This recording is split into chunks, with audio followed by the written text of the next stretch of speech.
There's a cause worth fighting for. Our families are worth fighting for. It's not easy. It's not easy to hold your family together. It's not easy to raise children in the times in which we live. Everything seems to be against the family and against the home. But when we decide that our families are a cause worth fighting for, God said, then I will fight for you. Fight for your family. Fight for your marriage. Don't give up on it. Fight for it. Fight for your wife. Fight for your husband. Fight for your sons and your daughters, because Satan is on a rampage and he wants to destroy the church, but he can't destroy the church without destroying the home. The story is told in the Northeast of a famous attorney who had an alcohol problem. And he's very successful, and on the way every day to his law practice, he would walk on the streets of Chicago past a bar, and he would slip in for a morning drink and then go on to his office, and he did it every day. One day as he was walking, the snow was lightly falling. He heard a noise and turned around, and he saw his little 6-year-old boy.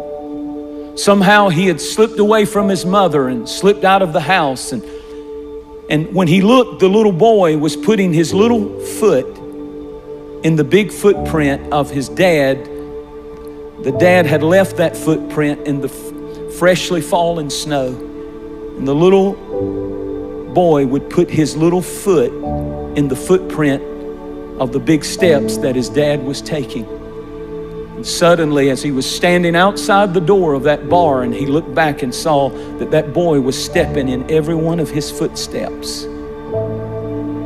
And he was smitten with conviction, and he ran and scooped the boy up and took him home and put him in the arms of his mother and ran downstairs. And he says he fell to his knees and he began to weep and cry. And he said, "Oh God, help me to never ever again allow my footsteps to lead my children to a bar, but let my footsteps lead my children to you."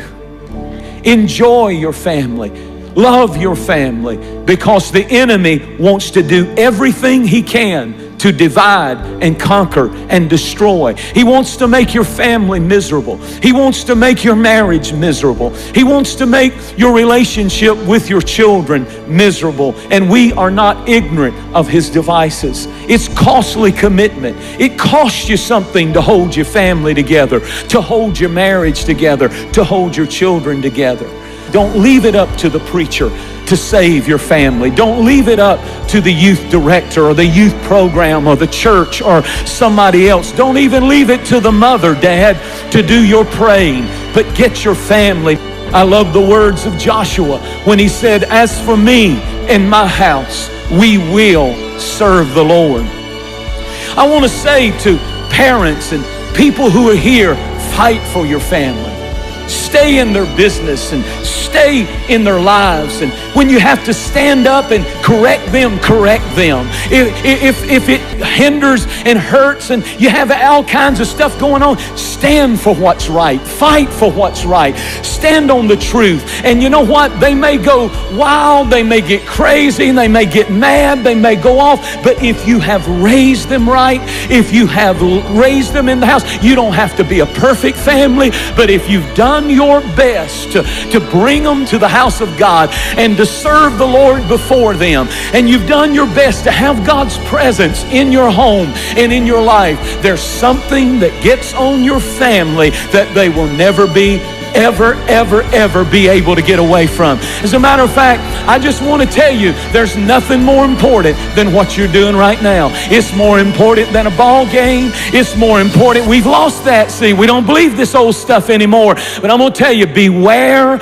of dangerous distractions that take you and your family away at critical times when the children need to be in the house of God. We're fighting for our families. Every time we get up and bring them to church, every time we open the Bible and pray, we're fighting for our families from this day forward. I want to ask you a question. Where are your footprints leading? All that's going to matter when you are on your deathbed is where did my footprints lead them? If you're leading your children to Jesus, if you're leading them to serve Him above all, prioritizing Him above all,